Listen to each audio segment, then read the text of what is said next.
Hello guys, pag-usapan lang natin ang breaking news na exclusive nga naman guys na pinagkakaguluhan hanggang ngayon. At tayo guys ay gusto rin nating malaman.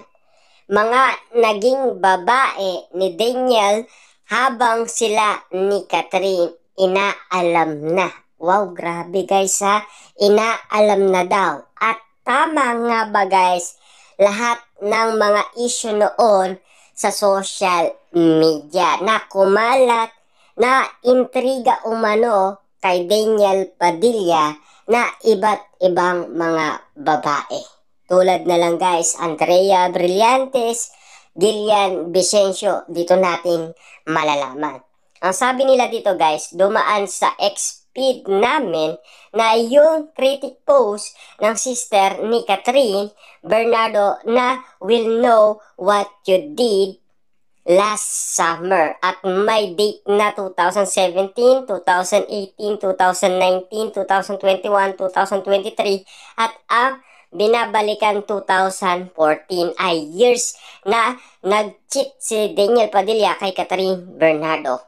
Ang galing ng fans at binigyan ng meaning at history ang critic post na yon ni Kate Bernardo. Kulang na lang pangalanan ang mga girls na nai-involve kay Daniel, pero parang hindi naman totoong nagka-unfair sina Daniel at isang aktres na nakasama niya sa pinikula. Siyempre, alam naman natin guys, no?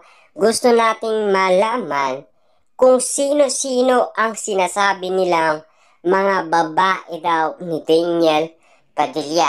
Meron pa ang issue guys na fans daw ni Daniel Padilla na kinuha daw yung number at pangalan. Diba? At lalong-lalo na guys, awak pa mismo ni Daniel Padilla ang nasabing bag.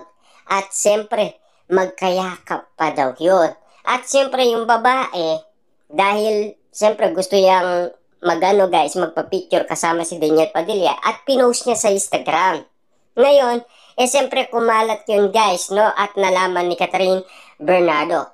Ang galing talaga ng fans at binigyan talaga guys ng kung ano-anong mga reaction. At siyempre, nalaman yun ni Catherine Bernardo at sinasabi sino daw yung kayakap ni Daniel Padilla na babae.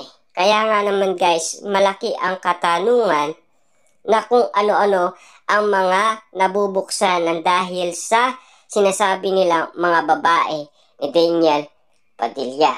Siyempre, alam naman natin guys na baka si Daniel nagkagusto sa aktres, pero si aktres kaibigan at katrabaho lang ang turing sa kanya. Also, that time na nagsama sila sa pinikula, may karelasyon ng aktres at hanggang ngayon sila pa rin ng kanyang boyfriend. Wow, grabe guys, no? Talagang patindi ng patindi ang ating mga nalalaman. Ang gusto lang natin dito guys, malaman natin kung totoo talaga lahat ng mga kumakalat na issue noong 2023. Gusto nating maintindihan din kung tama nga ba ang binibintang kay Daniel Padilla patungkol umano sa iba't ibang mga babae. Gusto din natin guys magkaroon tayo ng kaalaman kasi mahirap kasi yon guys na pangunahan natin ang balita, lalong-lalo na hindi natin alam kung sino ang totoong mga babae ni Daniel Padilla. Galit pa naman ang fans ni Catherine sa di umano ay panloloko sa kanya nito. Kaya yung nagtanong kung bakit ngayon lang naglabasan ang mga kwento at involvement nito sa ibang girl, galit na ang sinagot ng fans. Kasi raw, ngayon lang may nagsalita dahil break na ang dalawa.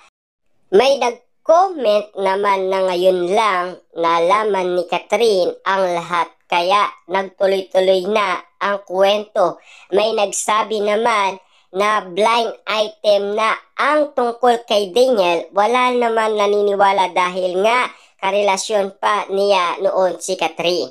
Anyway, may mga nagpayo kay Catherine na mag-move on na lang siya at ang kanyang pamilya ng tahimik. Alam naman natin guys, ginawa yan ni Catherine Bernardo. 'Di ba? Alam na alam naman natin guys na tahimik si Catherine Bernardo at wala siyang sinabing pangalan.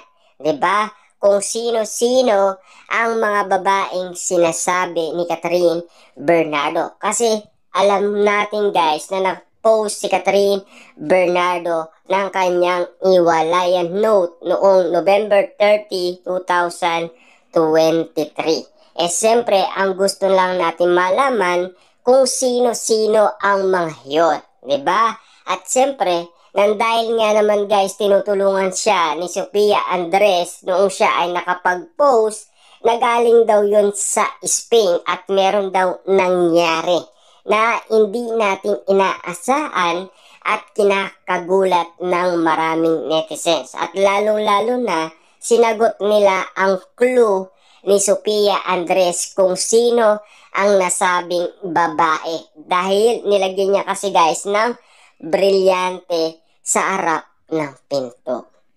Kasi nagets nga naman kasi guys ng maraming tao ang nasabing brilyantes na sinasabi ni Sofia Andres. Pero ang gusto lang natin malaman kung sino ba ang mga pangalan na nabanggit. 'Di ba? Kaya nga sinasabi dito guys, inalam na sino ba ang mga naging karelasyon ni Daniel Padilla. Kasi noon sinasabi nila Gillian Vicencio, Andrea Brillantes, yung fans, 'di ba?